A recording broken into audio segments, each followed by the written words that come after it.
Welcome, welcome to our forest my love. বন্ধ করো তোমার নাটক, ছল কোথাকার। তোমার জন্যই তো এত বছর এই জঙ্গল শূন্য ছিল।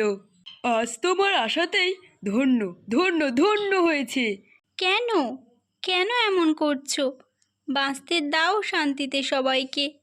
কেন এমন করছো? তুমি কেন এমন করছো? জানো না তোমার চোখের জল আমি সহ্য করতে পারি না। তাহলে ছেড়ে দাও না। ছেড়ে আমি দিতেই পারি। তোমার বাবা অর্থাৎ আমাদের ডিয়ারেস্ট মহারাজকে গিয়ে বলো তার প্রিয় কন্যাকে মানে তোমাকে আমার হাতে তুলে দিতে। সত্যি বলছি, ছেড়ে দেব। সবাই শান্তিতে বসবাস করবে।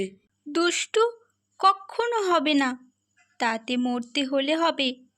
এই এই এই তোমার এই চোখের আগুন দেখেই তো প্রেমে পড়েছি।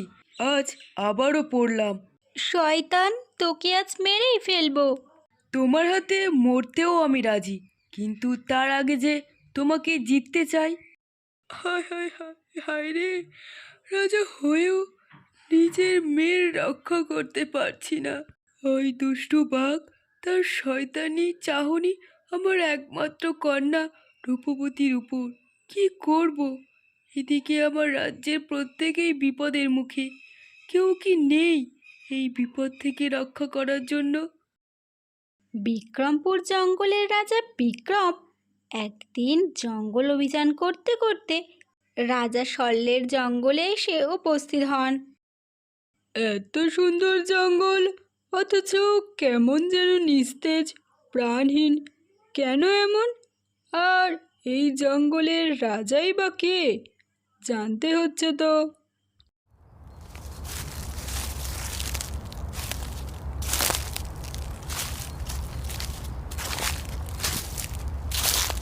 কিভাবে উদ্ধার হব আমরা এই পরিস্থিতি থেকে?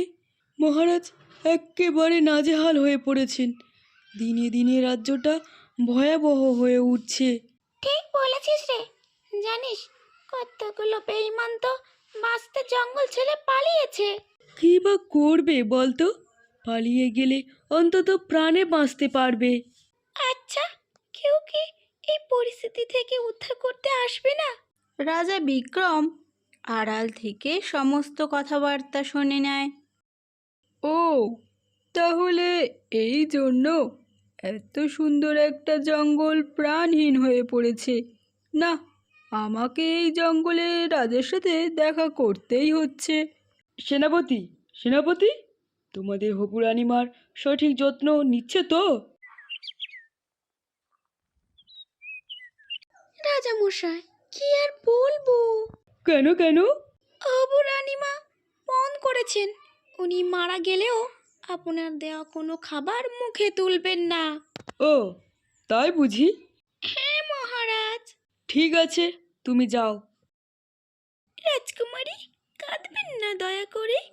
আপনার চোখের জলের মূল্য অনেক। শুধু শুধু এই শয়তানির জন্য কেন ফেলবেন? তা আমি কি করব? তুই বলে দে। জলে ডুবে মরব, নাকি ওকে বিয়ে করে নিজের সর্বনাশ করব?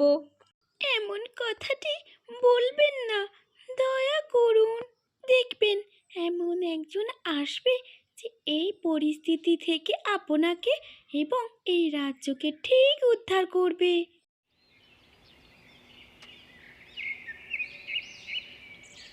ও, তাই বুঝি? পুচকে টুনি, যা যা, তাহলে তাকে গিয়ে খুঁজে নিয়ে আয়। আর হ্যাঁ, তোদের মহারাজকে বলে দিস রাজকন্যাকে আমি বিবাহ করবই। যা, এখন চলে যা। সারাদিন গল্প করতে পারিনি, কত গল্প জমে আছে আমার। কিরে, শুনতে পেলি না? যেতে বললাম। টুনি চলে যায়। কেন বৃথা চোখের জল ফেলছো সুন্দরী?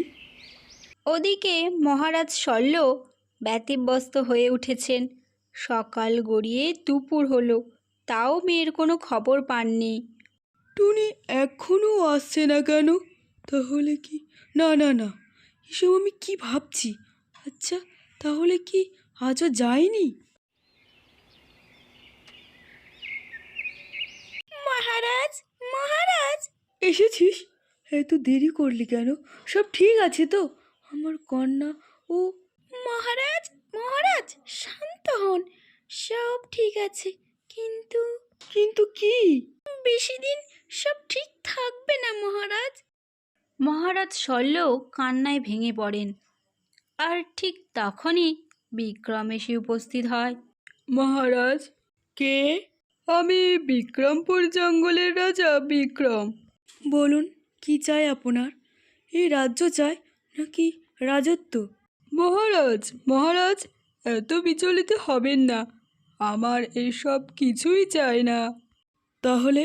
আসলে মহারাজ, আমি আপনাকে সাহায্য করতে চাই। সত্যি? কিন্তু তুমি তো কিছুই জানো না। জানি মহারাজ, জানি। আসার সময় আপনার প্রজাদের মুখে সমস্তই শুনেছি। অপরাধ মার্জনা করিবেন। সত্যি তুমি আমাদের উদ্ধার করতে পারবে? সত্যি তুমি আমাদের সাহায্য করবে? হ্যাঁ মহারাজ। মহারাজ বিক্রম যে শল্য রাজাকে সাহায্যের প্রতিশ্রুতি দিয়েছেন, সেই খবর দুষ্টু বাঘের কানে গিয়ে পৌঁছায়। মহারাজ, তাহলে উপায়? সব ভাবা আছে, আসতে দে। বাঘ এতটাই হিংস্র ও অহংকারী ছিল যে সে ভালো করে রাজার নামও শোনার প্রয়োজন বোধ করেনি। এসে গেছে, এসে গেছে, স্বপ্নের রাজকুমার এসে গেছে। এবার শুধু আসার অপেক্ষা। আসবে আর টুক করে আপনাকে নিয়ে চলে যাবে। থামবি তুই, নাকি আমার কাছে চড় খাবি? আচ্ছা, আমি যা শুনলাম আর তুই যা যা বলছিস, সব কি ঠিক নাকি আমার ভ্রম? সত্যি সত্যি সত্যি, স্বপ্নের রাজকুমার এলো বলে আসবে আর এই বদমাশকে সাহায্য করে আপনাকে উদ্ধার করবে। রাজকুমারীর যেন তর সয় না। মহারাজ বিক্রম আক্রমণ করার জন্য প্রস্তুতি নিতে থাকে। আমার কোনো প্রকার সাহায্য লাগলে বলবে কিন্তু। আপনি এখান থেকে রাজ্য সামলান, বাকিটা আমি বুঝে নিচ্ছি। রাজকুমার বিক্রম মহারাজ শল্যর কাছ থেকে বিদায় নিয়ে রওনা দেয়। মহারাজ, আমরা কি এই যুদ্ধে পেরে উঠব? কেন? কেন তোমার এমন মনে হচ্ছে সেনাপতি? কারণ মহারাজ, স্বয়ং রাজা বিক্রম নিজে আমাদের রাজ্য আক্রমণ করতে আসছে। কি? কি বললে? আর বলছি কি মহারাজ? ঠিক আছে, আমিও দেখি। অবশেষে মহারাজ বিক্রম বাঘের রাজ্যে এসে উপস্থিত হয়।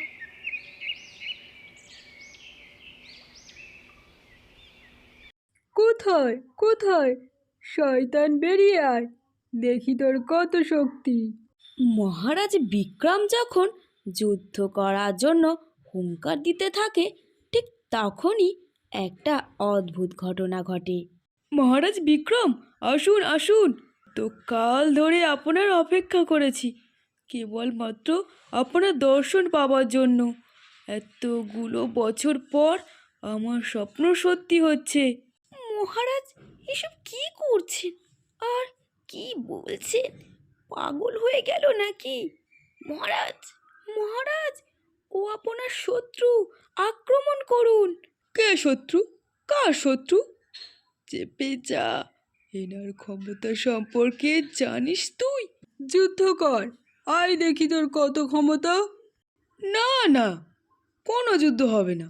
আপনি কি চান শুধু বলুন, এক্ষুনি সব হাজির হয়ে যাবে।